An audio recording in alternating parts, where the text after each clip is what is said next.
La crisis política del Porfiriato y la Revolución Social. Crisis política y económica. En 1900 se desató una crisis mundial que alcanzó a México en 1901. El precio de la plata y metal, que representaba el 50% de las exportaciones, descendió bruscamente. La de 1907 se desarrolló a partir de la falta de liquidez de los bancos estadounidenses para enfrentar el reclamo de los pagos de los depósitos. Sobre la situación económica de los trabajadores mexicanos en la primera década del siglo XX, Jesús Silva Erzgón, 1973, afirmó que era la misma que tenían sus antecesores a finales del siglo XVIII y principios del siglo XIX. Los salarios se mantenían estacionarios en tanto que los precios aumentaban bruscamente. Huelgas obreras. Aparentemente, durante la dictadura del general Porfirio Díaz se vivió una época de control de tal manera que no se movía una hoja sin la voluntad del presidente.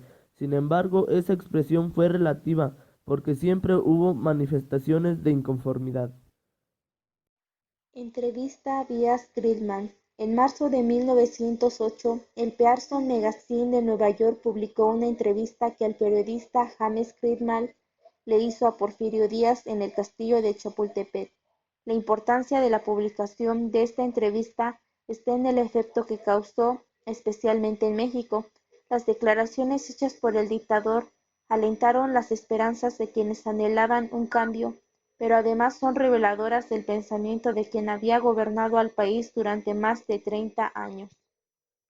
La sucesión de 1910 que el movimiento antirreeleccionista. El Centro Antirreeleccionista de México inició sus labores el 22 de mayo de 1909. Tenía como presidente a Emilio Vázquez Gómez y de vicepresidente a Francisco I. Madero.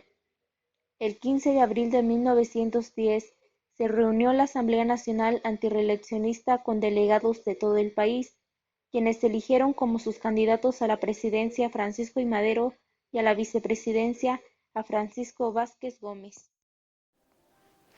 Las causas de la revolución estuvieron relacionadas con la estructura económica, las contradicciones políticas y las graves condiciones sociales.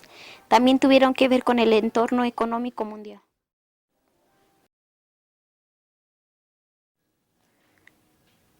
Por eso la Revolución Mexicana es un movimiento liberado en dos sentidos del país, como la economía de clave y la mano de obra campesina. En sí misma, la perspectiva de las relaciones entre la capital y el trabajo, ubicadas hasta antes de la Revolución en el marco del derecho civil, como contrato entre las partes, pasaron al ámbito del derecho social, que se edificó para la regularidad de la vida colectiva y tutelar de los derechos de los trabajadores.